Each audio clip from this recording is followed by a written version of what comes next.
નમસ્કાર મિત્રો, SP education ચેનલમાં આપ સૌનું હાર્દિક સ્વાગત છે। આપણી ચેનલ પર જો નવા હો તો ચેનલને સબસ્ક્રાઇબ કરી લેજો, જેથી તમને ટેટ સરકારી ભરતી અને સરકારી પરીક્ષાઓને લગતી નવી અપડેટ મળતી રહે। જો આપણી ટેલિગ્રામ ચેનલ પર જોઈન ન થયો તો ત્યાં થઈ જજો। વિડીયોની નીચે લિંક મૂકેલ છે, ત્યાં પણ તમને શિક્ષણને લગતી ઘણી માહિતી મળી રહેશે।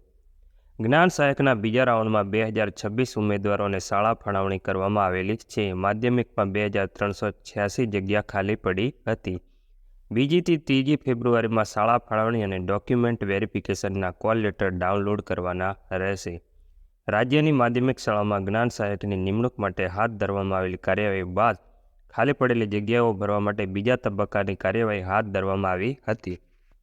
2026 ઉમેદવારોને શાળા ફાળવણી કરવામાં આવી છે। માધ્યમિકમાં જ્ઞાન સહાયક માટે હવે ડોક્યુમેન્ટ વેરિફિકેશન અને શાળા ફાળવણીના કોલ લેટર પોર્ટલ પરથી 2 ફેબ્રુઆરીથી 3જી ફેબ્રુઆરી દરમિયાન ડાઉનલોડ કરી શકાશે।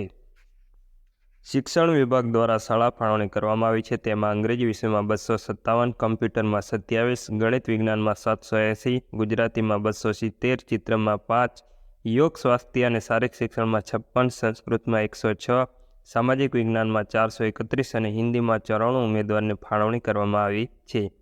અંગ્રેજી માધ્યમમાં 97 ખાલી જગ્યા સામે 41 ઉમેદવારો ફાળવાયા છે, જ્યારે ગુજરાતી માધ્યમમાં 2258 ખાલી જગ્યા સામે 1970 ઉમેદવારો અને હિન્દી માધ્યમમાં 31 ખાલી જગ્યા સામે 15 ઉમેદવારોને શાળા ફાળવણી કરવામાં આવી છે। માધ્યમિક જ્ઞાન સહાયકનો બીજો રાઉન્ડ પૂર્ણ થશે એટલે જ્ઞાન સહાયક ઉચ્ચતર માધ્યમિક માટે સેકન્ડ રાઉન્ડની જાહેરાત કરી દેવામાં આવશે। તેમની ખાલી જગ્યાઓ પણ મંગાવી લીધી છે, એટલે આને માધ્યમિક રાઉન્ડ પૂર્ણ થશે એટલે તાત્કાલિક જ જ્ઞાન સહાયક ઉચ્ચતર માધ્યમિક માટે પસંદગી પ્રક્રિયા શરૂ કરવામાં આવશે। આજના વિડીયોમાં બસ આટલું, મળીશું નેક્સ્ટ વિડીયોમાં।